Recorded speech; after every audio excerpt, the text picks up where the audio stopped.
Today we're going to be comparing and contrasting three robot vacuums. The first one, this one right here, is the Irobot Roomba 650. Roomba, of course, is I think that's the one most of us think of when we think robot vacuum. They've been doing it for many years and they have many different models. The 650 is fairly new, but it's by no means their ultimate primo model. It's kind of, I guess I would describe it as kind of middle of the road. And it's been out for a while. This middle one here, oops, and I didn't mean to turn that on. Sorry about that. This middle one here is the Samsung PowerBot R7040. And this one, I didn't realize that Samsung even made vacuum robots, but they do. And so this is a newer model. And then this one on the end here is the Ecovacs DeeBot, D-E-E-B-O-T, M81 Pro. And that's also kind of a new one on the field. So we've got these three robot vacuums, and I've been testing them now, and I'm going to share some insights on which ones I like and why, what are the strengths and weaknesses of each one, and maybe that'll help you decide. So the first thing is, you're probably wondering, how much do these cost? And so the pricing is fairly different. So this one right here, the Roomba 650, currently on Amazon right now, it's $275. The Samsung right here, this one currently is $450. This is the most expensive of the three. And then the DeeBot over here, that one is $300 on Amazon right now. So kind of a range there, $275, $450, and $300. So what do you get for that? Well, let's start off with the battery life. So on the Roomba, the battery life is actually pretty good.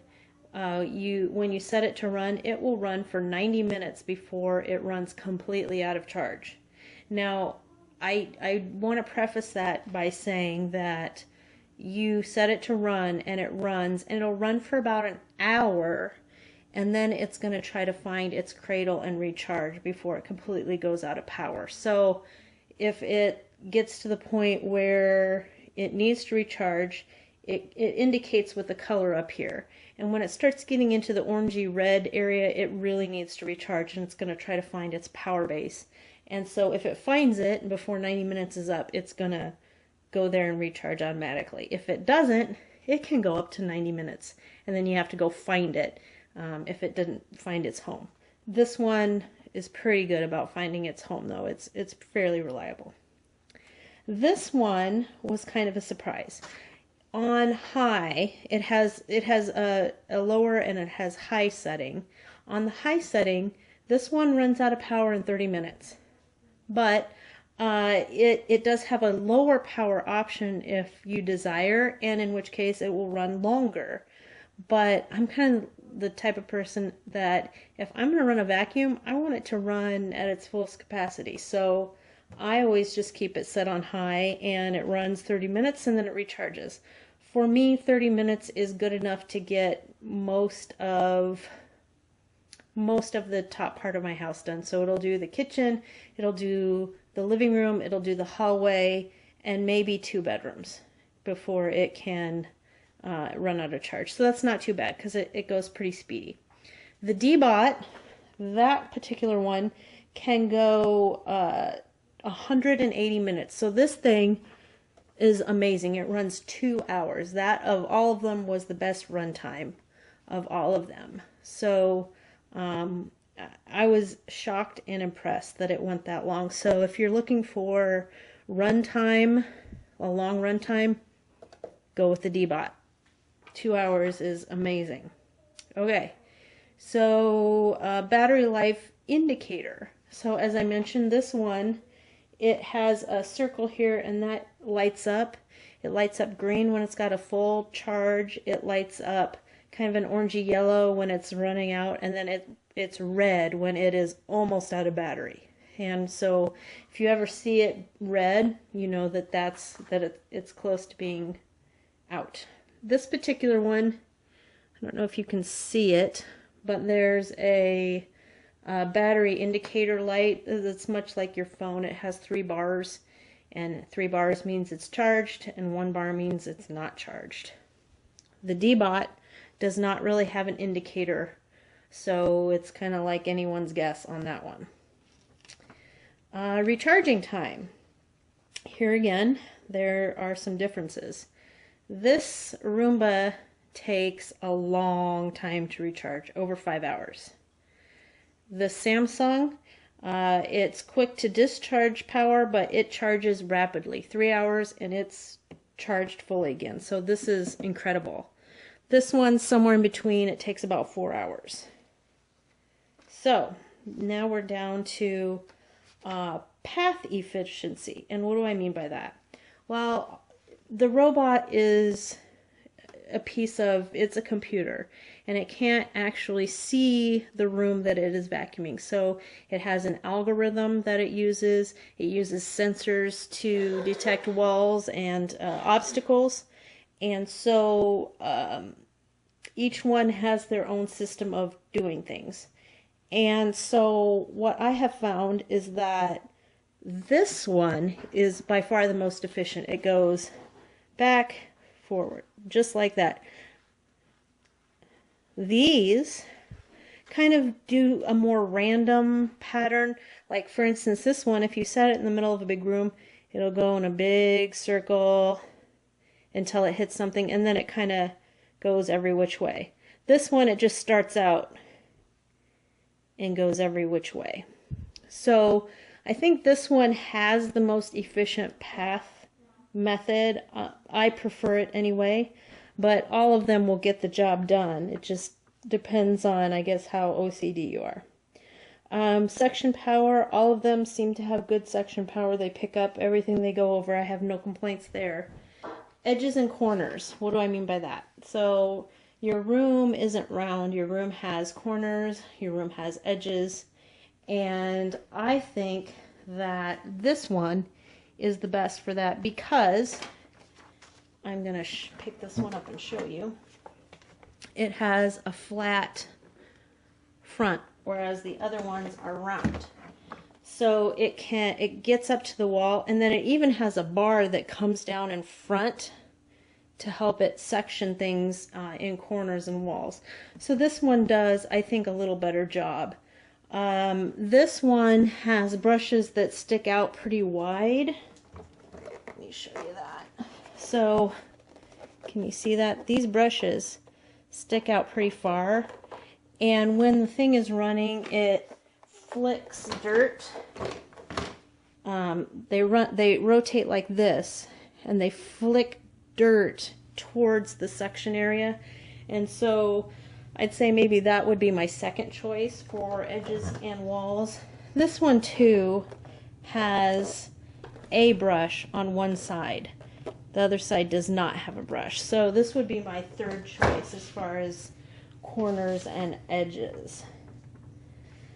Object avoidance. Okay, so all of these robots have sensors in them that help them navigate because they're essentially blind. And some of them are better than others. This one is the best. It rarely runs into anything. The only way that it will run into something is if it's coming up to an obstacle and it's like way over in this corner. It might actually run into it. But so like a chair leg, it might hit if it isn't in its field of vision, if you see what I'm saying. These other two seem to have object avoidance, but it's not anywhere as good as the Samsung. Okay, another thing is getting stuck. All robots have a tendency to get stuck if there is a bump, like if, let's say, you have a really thick rug. That would be a potential for a robot to get stuck. If you leave a sweater on the floor and it goes over the sweater and it kind of gets stuck, that kind of stuff. So, or if you have a piece of furniture that is just slightly taller than the height of these, and they go under, it could get stuck. So I would say that all of these will get stuck from time to time.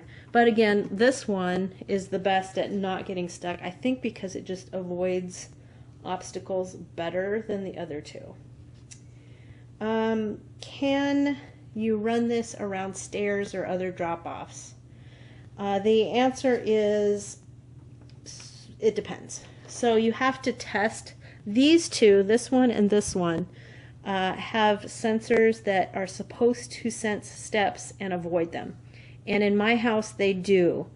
But if your flooring is super dark colored or any number of factors, it could become an issue. So the first time you use these, you have to kind of babysit it and test. And if it passes the test once, it will, you know that it's good to avoid it. This one does not know how to avoid steps and other drop-offs, but it does come with a sensor. It's like a little stand, and it's kind of like an invisible fence.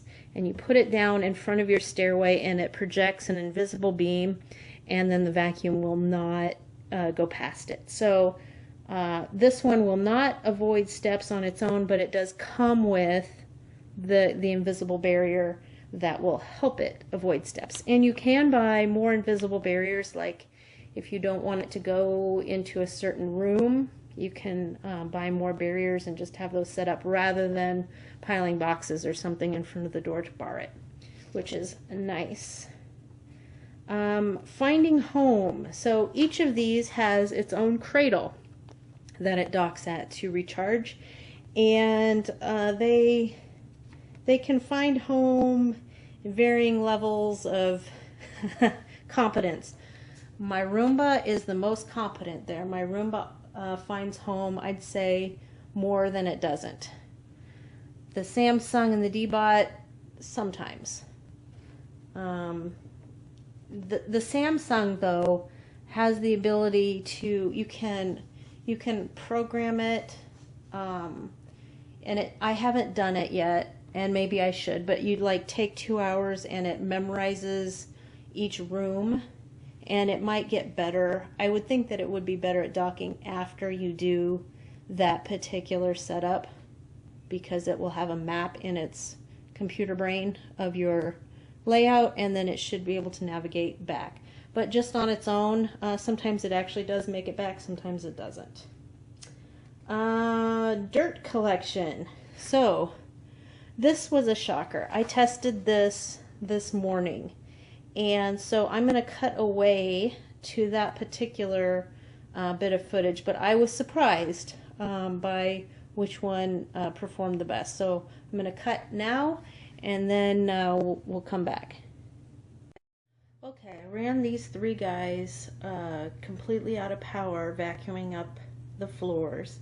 And now we're going to remove their dust canisters and see who has the most suction power or cleaning power. And so I'm going to, I think I'm going to empty them out on maybe a piece of paper. And I think that will be easiest to see because they all have different sizes and shapes of canisters, and I think it might not be fair to compare that way. So this is the Samsung one, and so you open it up, ooh, and there's the filter. Oh my goodness, that is crazy. So I'm gonna dump that out over here.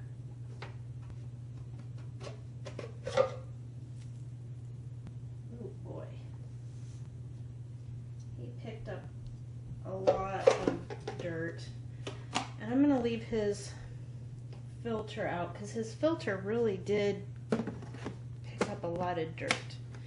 Okay, so next is, let's do the Roomba. This is the Roomba 650, and oops, back backwards. His, gosh, he's heavy. His is right here. And so to pull that out, you just pull it straight out like that. And that's his filter right there. And so I'm going to dump him out right there. Interesting. Very interesting. Okay, and then I'm just going to stack him on top of there. And then last but not least is the DeeBot. And his filter is under here. And here's his filter, and then this is the dustbin, I guess I should say. Whoa.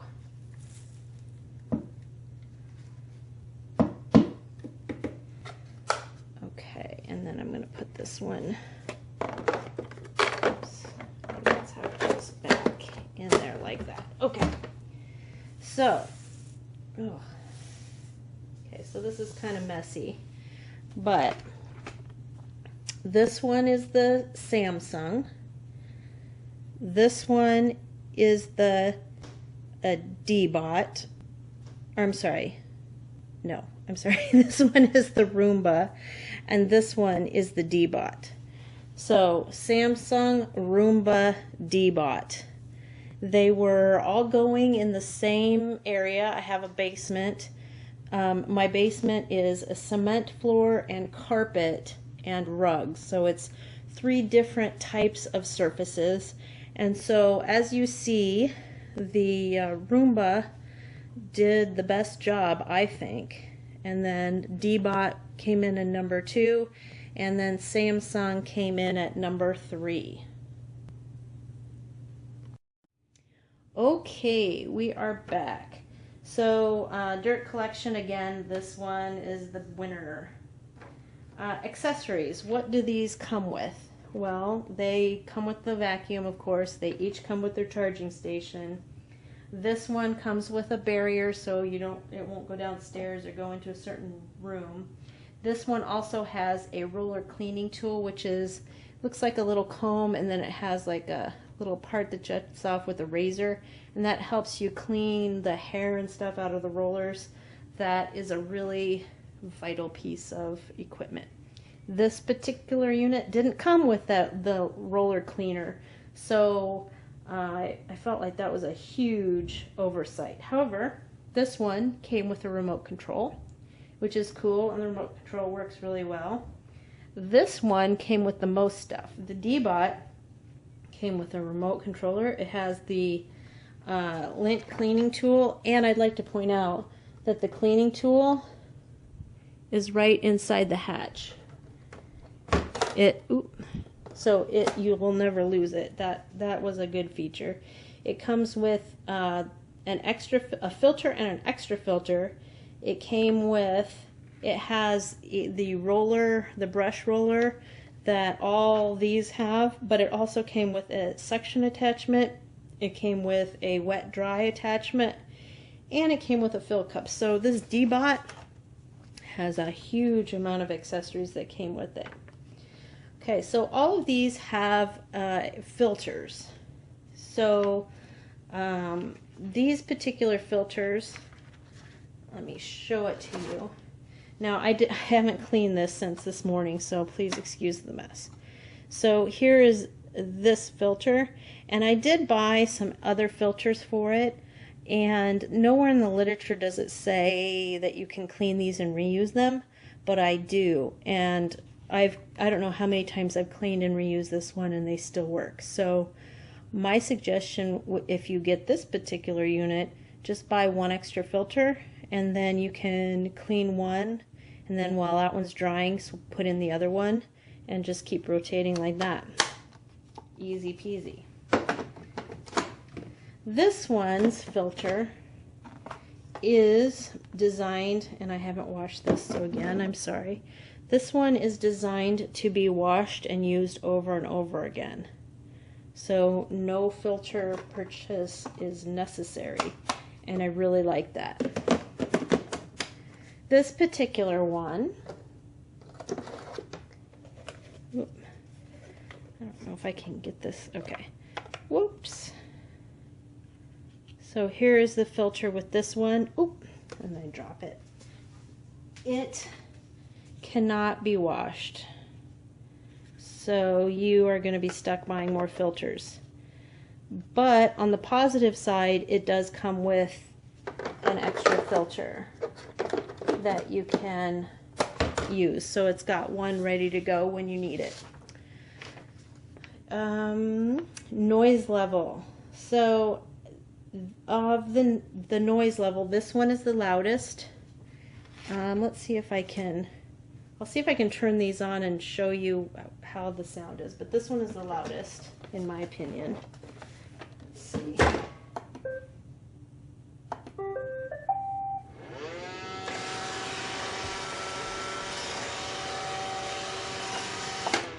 Okay, so there's that one.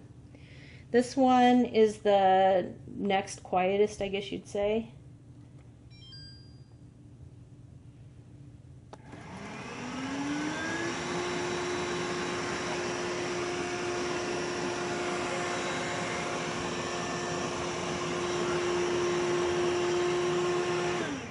And that was on high. It does the lower settings is quieter. Okay, so now this one I think of as the most quiet. So I'm gonna actually put it around here in the middle so I can grab it.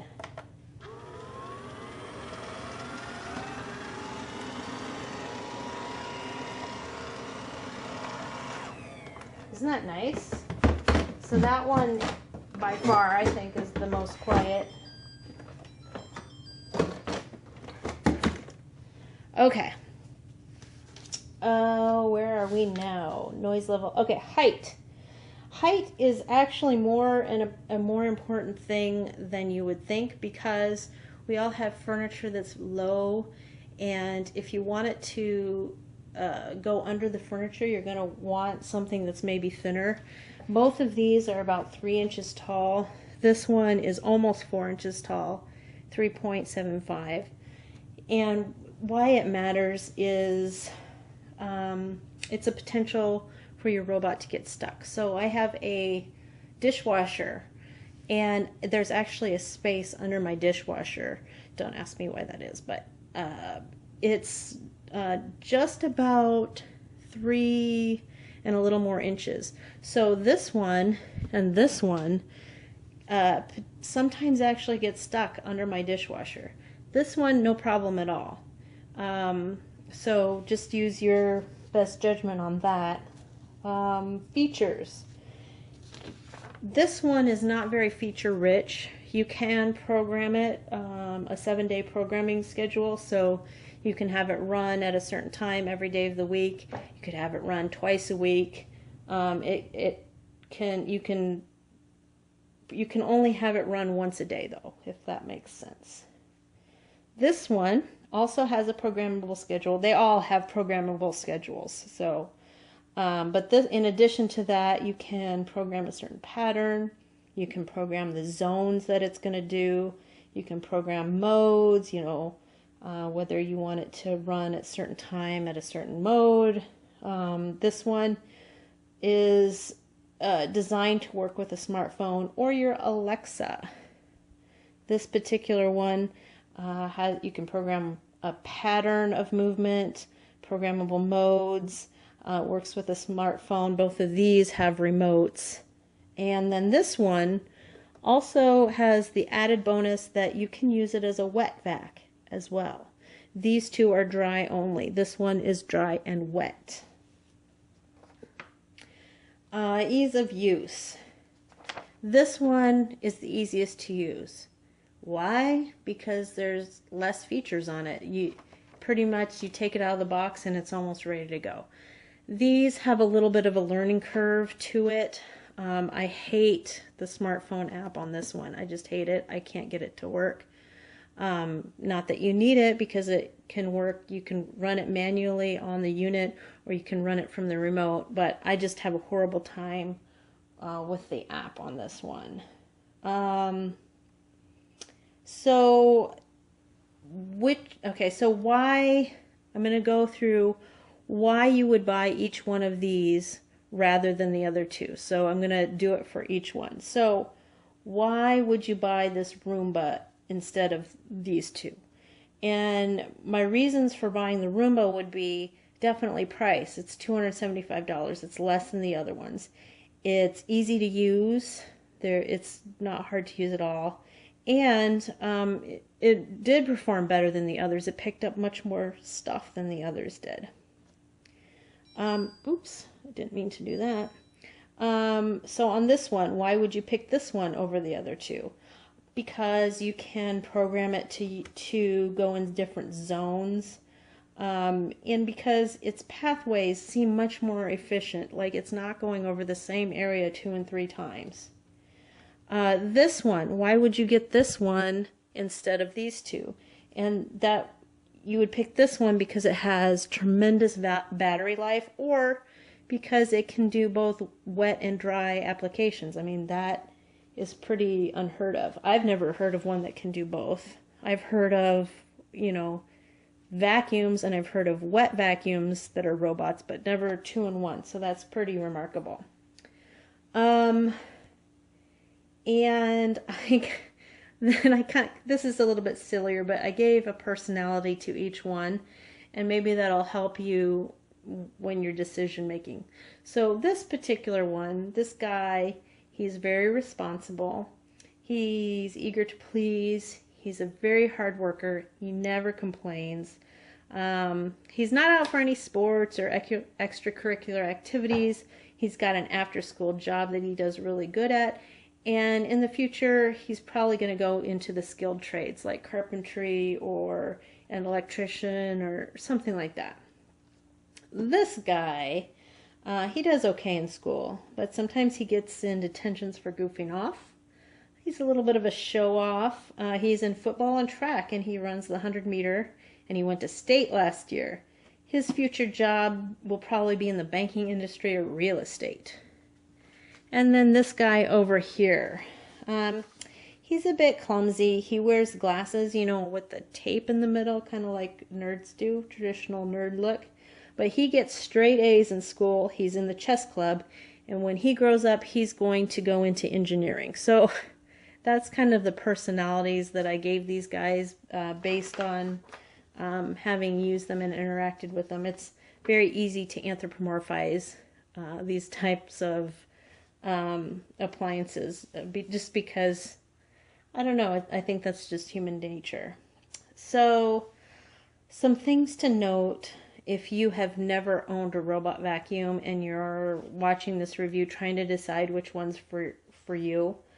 When you use these, you need to make sure, especially if you have these on a schedule for running, that you always have large objects picked up.